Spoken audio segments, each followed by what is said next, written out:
the Successful Mind Podcast.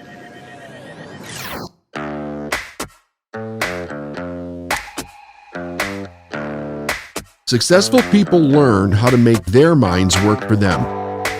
I'm David Nagel, and this is the Successful Mind Podcast.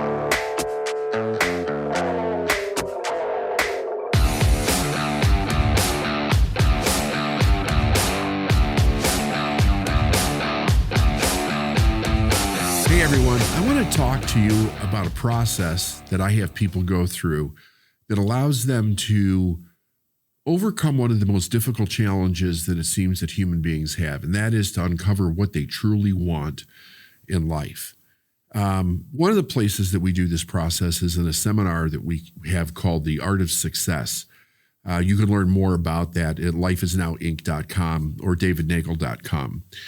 And the process is based on an idea that I had a long time ago when I first started coaching people to become the success that they want to in life and business.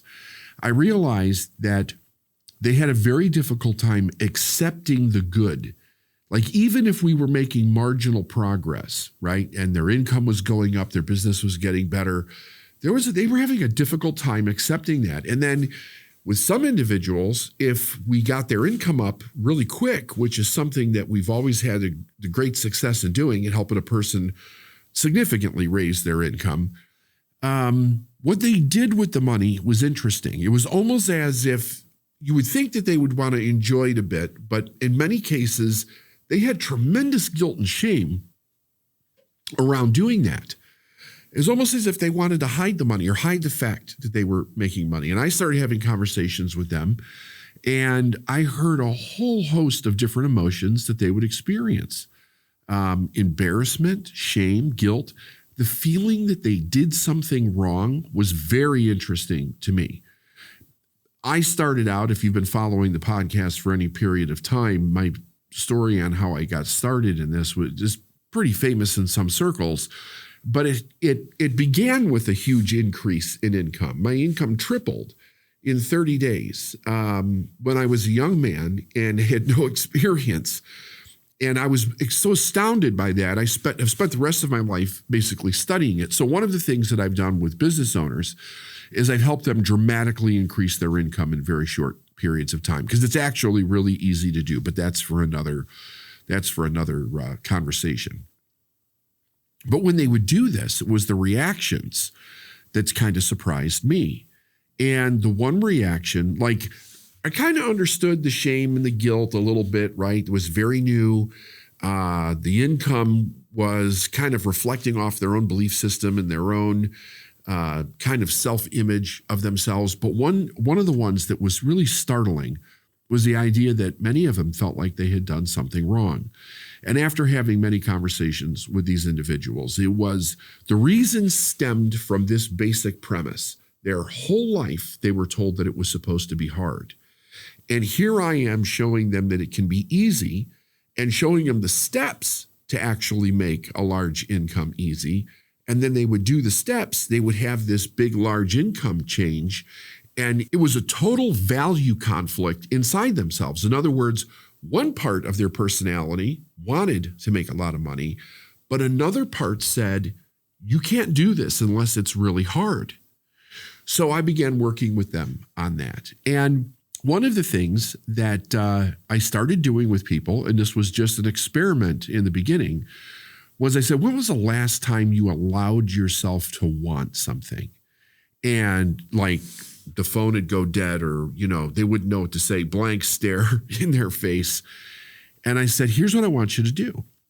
I want you to start saying yes to the things that you want, regardless of your circumstances, right?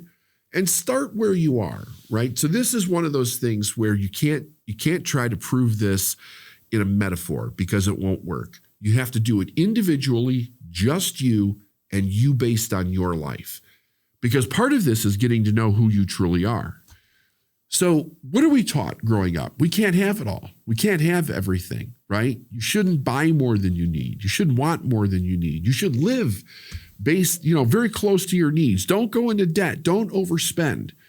And In a lot of worlds, that advice makes sound sense because a person has a fixed income and they're not taught that their income is going to vary that much through their lifetime. So they have to learn to live within their means so they don't get themselves into trouble. Totally sound. However, when a kid learns this from the very beginning of life and they're not really taught that they have the ability to control their income, they have the ability to create whatever income they want. It doesn't matter how big it is or how small it is, or none of that matters. The only thing that matters is what they want. If they're not taught that, they're always taught the opposite, which is you can't have what you want. So after a child hears that a few hundred times and it gets sunk into their subconscious mind, it automatically takes over their own desire. They may go, oh, I would really want that, but I can't have that. I can't do that. I can't afford that. I can't spend that. Oh, that would be really nice, but I can't do that. Why do you think lotteries are so big? Because it's an opportunity, it's a chance in a gazillion, whatever it is, that for a couple of dollars, right? A couple of dollars anybody can afford, you've got this slight chance that you might be able to win several hundred million, or now they're up in the billions. So people go, oh, what the hell? We'll try it. And they're getting bigger and bigger. Like, it's crazy how big these lotteries are getting. What does that tell us? It tells us that people do want a lot more, but it's not okay for them to actually explore that for real in their life. So they view it as a gamble, as a harmless risk. It's just a few bucks here or there. It's not going to make a big difference. Okay, fair enough. I've played a lottery too before. But what if you actually began to change the process and allowed yourself to want what you want? Now, that means, it doesn't mean that you go out and you're going to be like, I'm going to go spend millions of dollars when I don't have it. That's not what I've never met anybody, by the way, where when we started this process, that's the first thing that they wanted to do. I say, take a look at your life closely, your day-to-day life, just you, not any of your family, just you, and pay very close attention, say for a week or 2 weeks or a month. What are the things that you find yourself wanting internally, and you tell yourself no? That's the first step. Write those things down somewhere. But the idea is that you have to pay attention to it, because most of the time we go through this process and we shut it off so fast. We say, I can't have that, so fast that we never give it any other consideration. So it may take a while before you actually start paying attention to this. But it's our human nature to want things, to desire, because it's only through the use of things that we can expand our life. We are here to create. We're here to create the life that we truly want, but we've been given a lot of impotent ideas that keep us held back. So if you start off by paying attention to what they are, now the second step is this. Start saying yes to those desires, right? Allow yourself to be, do, or have them, is right. And I'm not talking about anything that's unethical. I'm not talking about anything that would harm somebody. I'm not talking about a desire if you get angry at somebody to go punch them in the head. I'm not talking about that. I'm talking about the things that you truly would love to have for your life.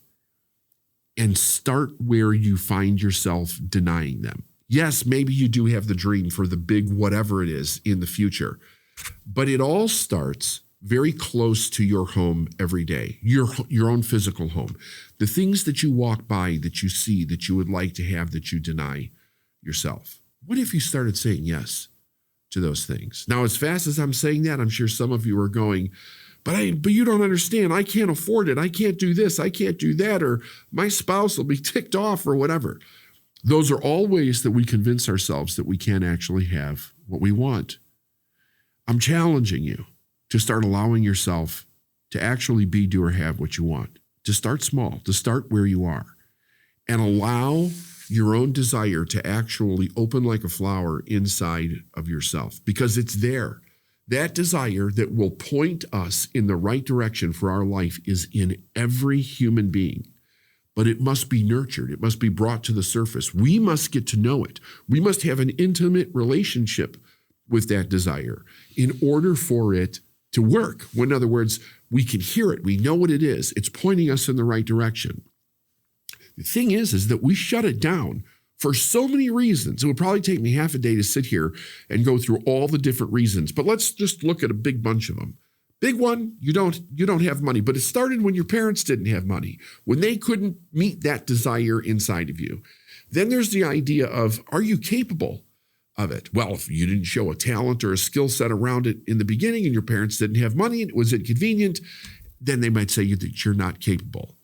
What if it's upset somebody else? What if it's not something that somebody else really wants to be involved in? Mom and dad could care less, it gets shut down. What if it's something that your peer group didn't agree with? It gets shut down.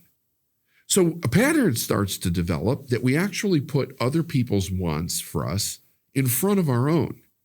And that's the way most people actually live their life. They don't stand up for themselves and say, this is what I really want. And it's not about hurting anybody else or making anybody wrong. It's about actually knowing yourself. But if you can't break away from those internal processes that are telling you not to do it, what ends up happening is that you think you don't have that desire in you. You think it's not there. You can't find it. Must be great for somebody else, but not for me. I've never found it. I've looked for it my whole life. I've never found it. You've never found it because you've been looking in the wrong place. See, we actually don't know how we stop ourselves from doing things if we don't ever hear what the strategy is, right? All you have to do is hear, you probably know right from wrong, and you probably stop yourselves from doing things wrong all the time. Now, I realize that's different for for everybody, and some people don't listen to it and they do really bad things. But I'm not talking about those people. I'm talking to you. Why do you stop yourself?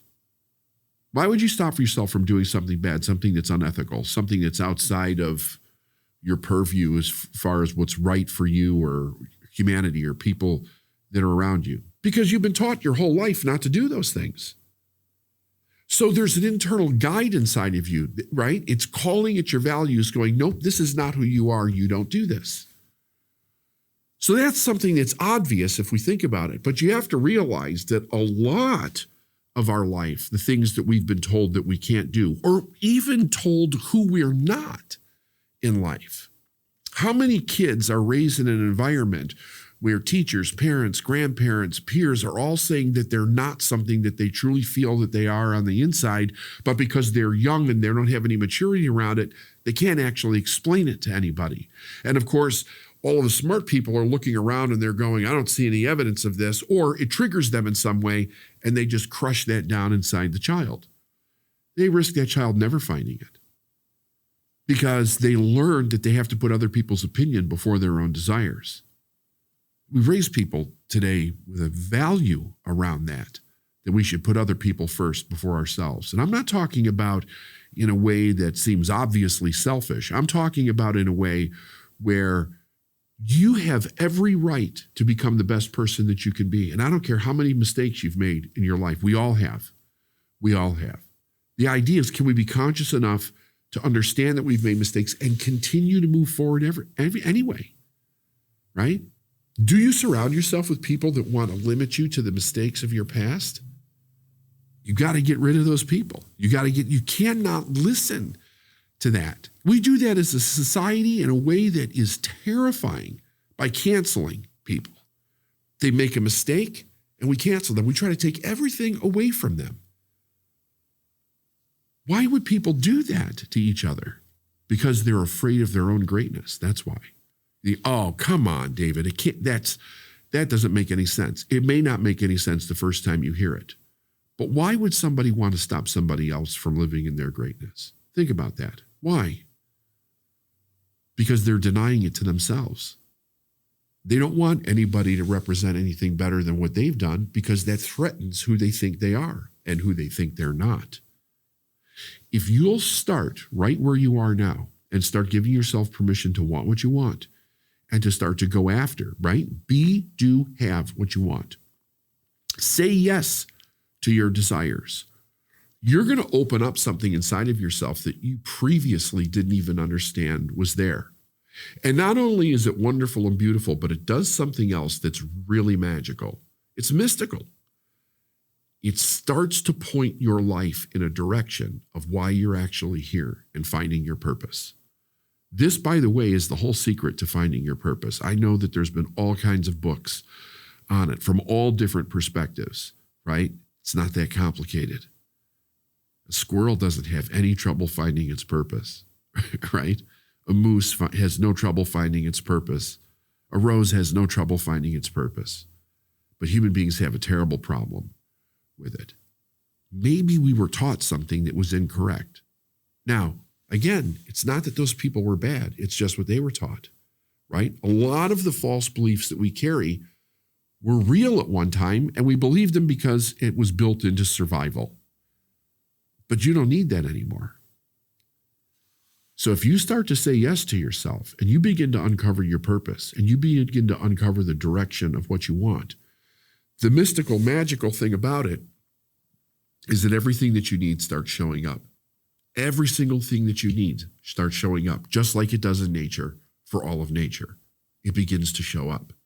And it shows up when it's following its purpose. So this is the step. It's just 2 steps. Pay attention to where you're telling yourself no. Second step, start telling yourself yes. And keep doing it. When you finally get to the place inside of yourself where it becomes okay for you to want what you want, the whole world opens up to you. And it is an absolutely wonderful thing because you're here for a reason. You just have to believe that and start following it. If you know somebody that's struggling in life, send them this video. And if you want to know more information about this process and various other ones that we take people through for success, go to lifeisnowinc.com and listen about our program, the Art of Success Summit. It's 3 days of magic. It'll change your life. I'll see you next week. All right.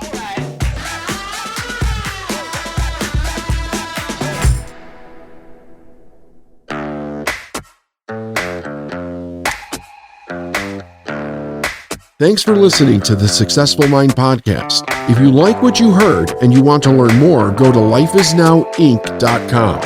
I'll see you next week.